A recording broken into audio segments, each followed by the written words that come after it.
ভোলায় নবজাতকের মৃত্যুর অভিযোগ, চিকিৎসায় বিলম্ব ও অদক্ষ জনবলের দাবি। ভোলা ফাতেমা মেমোরিয়াল হাসপাতালে এক প্রসূতি নবজাতকের মৃত্যুর অভিযোগ উঠেছে। পরিবারের সূত্রে জানা যায়, প্রসবের জন্য ভর্তি হওয়ার পর দীর্ঘ সময় অপেক্ষার পর অস্ত্রোপচার ও সিজার করা হয়। হ্যাঁ, বিকাল 5টার সময় আনছে। হ্যাঁ, বিকাল 5টার সময় আনছে।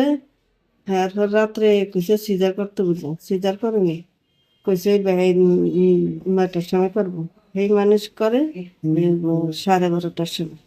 স্বজনদের দাবি, প্রসূতির শারীরিক অবস্থার অবনতি হলেও প্রায় 4 থেকে 7 ঘন্টা বিলম্ব করে অস্ত্রোপচারের সিদ্ধান্ত গ্রহণ করে ক্লিনিক কর্তৃপক্ষ।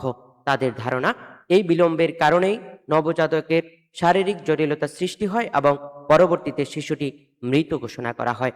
পরিবারের পক্ষ থেকে আরও অভিযোগ করা হয়েছে, আল্ট্রাসাউন্ড করতে দিল। আমরা আল্ট্রাসাউন্ড করে রক্ত গ্রুপ জানিয়ে আমরা করছি। করার পরে কিছু আমরা ডাক্তার দেখানো, তা আমাদের কইছে কোন ডাক্তার দেন। তারপরে ম্যাডামে আমাদের কইছে ছুড়িয়ে গেছে মরে দেন। তার ক্লিনিকে আইলাম, আমার পরে ম্যাডামে আমাদের দেখছে। দেখার পরে পানি শুকিয়ে গেছে, সিজন লাগবে। তা আমরা কইছি যে ধরে সিজন লাগলে আমরা সিজন করে নিব। আমরা ম্যাডামে কইছে 9টার ভিতরে আমরা সিজার করাইব। আমরা যে ভর্তি হন, আমরা কি আমার ফাতেমা ক্লিনিক ইয়াতে যা ভর্তি হন। আমরা ভর্তি হয়েছি। ম্যাডামের আমরা জিজ্ঞেস করলাম, নার্সের আমরা জিজ্ঞেস করছি যে আমরা ম্যাডামের চেক আপ যে করছেন, আমরা ম্যাডামের কাছে বলছেন। যে আমরা বলছি, ম্যাডামে কইছে যে রাত্রে করবো না, সকালে করবো।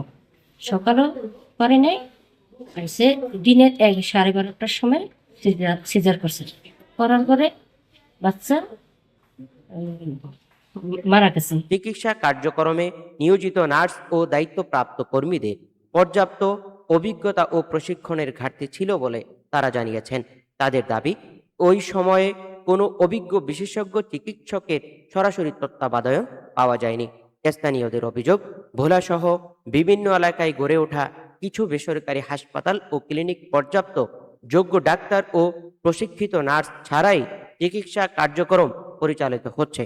এতে সাধারণ রোগীরা ঝুঁকির মধ্যে পড়ছেন বলে তারা মনে করছেন। এ বিষয়ে হাসপাতাল কর্তৃপক্ষের বক্তব্য জানতে যোগাযোগের চেষ্টা করা হলেও তাৎক্ষণিকভাবে কোনো মন্তব্য পাওয়া যায়নি। এলাকাবাসী ও ভুক্তভোগী পরিবার দাবি করেছেন, বিষয়টি গুরুত্বের সঙ্গে তদন্ত করে প্রকৃত কারণ নির্ধারণ করা হোক।